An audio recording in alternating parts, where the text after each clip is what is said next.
अरमान के मना करने के बावजूद रूही ने कर दिया घर में कांड और टूट गई अरमान और अवीरा की शादी। जी हाँ दोस्तों, पर ये सब होता कैसे है, जहाँ अवीरा तो हो गई है होपलेस। पर अगर आप हमारे चैनल पर नए हैं तो सबसे पहले दोस्तों चैनल सब्सक्राइब कर दे, वीडियो को लाइक कर दे। जहाँ एक तरफ घर में जो रिपोर्ट आई हुई होती है अवीरा की प्रेगनेंसी की, वो रिपोर्ट इधर से उधर घूम रही होती है और फाइनली वो लग जाती है अब रूही के हाथ में। जैसे ही रूही उस रिपोर्ट को खोल के देखती है तो अब वो सबसे पहले अरमान के पास जाती है, जहाँ अरमान को हौसला देने की कोशिश करती है और कहती है कि अवीरा कभी मां नहीं बन सकती। तो वहीं अब अरमान तो टूट जाता है, जहाँ अरमान डॉक्टर को फोन करके भी कंफर्म करता है, क्योंकि अरमान को जरा भी विश्वास नहीं रूही पे। तो वहीं जहाँ पेंटिंग बना रहा होता है अरमान घर की, जिसमें बच्चा अवीरा और अरमान होगा, तो वो अचानक से बारिश में बह जाती है। तो दूसरी तरफ जब वहाँ पहुंचती है तो वहीं अरमान टाल देता है बात को और बोलता है कि सही वक्त आने में मैं बता दूंगा। तो वहीं दूसरी तरफ जहाँ मेहंदी लग रही होती है अवीरा के हाथ में, तो वहीं अरमान का नाम अवीरा के हाथ में लिखने ही वाला होता है। उसी वक्त वहाँ पे पहुंचने वाली है विद्या, क्योंकि विद्या को तो रूही ने जैसे तैसे नाटक करू के उसके हाथ में रिपोर्ट पहुंचा दिया है, क्योंकि विद्या तो पहले से भी ढूंढ रही थी आखिर वो रिपोर्ट गई तो गई कहाँ।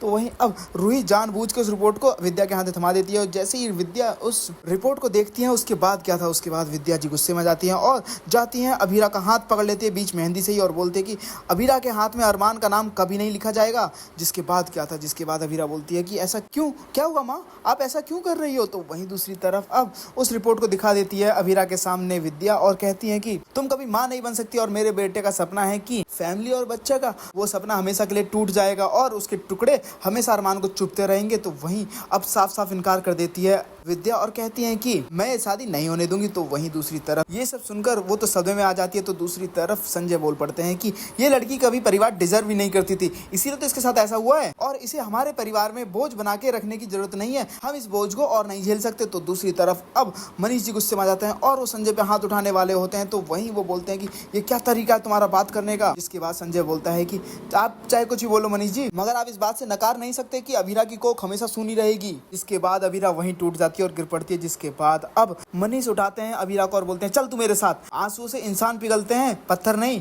और मनीष जी अवीरा को लेकर चल देते हैं। अरमान रोकने की कोशिश करता है अवीरा को, तो वहीं विद्या हाथ पकड़ लेती हैं अरमान का और मना कर देती हैं आगे बढ़ने से, जहाँ पे अब अरमान देखता रह जाता है कि उसके सामने से उसकी अवीरा को मनीष जी ले गए। तो वहीं अब वही सोच रही है कि ये मैंने क्या कर दिया। अरमान सही कह रहा था कि मुझे ये बात किसी को नहीं बतानी चाहिए, पर ये बात बता के मैंने तो खुद भी अपने पैरों पे कुल्हाड़ी मार ली। अब बीनानू खुद अवीरा को यहाँ से ले गए, अब मैं क्या करूँ। वेल दोस्तों, आपको क्या लगता है, क्या अरमान और अवीरा की शादी हो पाएगी या फिर नहीं हो पाएगी, हमें कमेंट करके जो बताएं। और साथ ही सीरियल से लेटेस्ट अपडेट आने के लिए हमारे चैनल को सब्सक्राइब करना ना भूलें।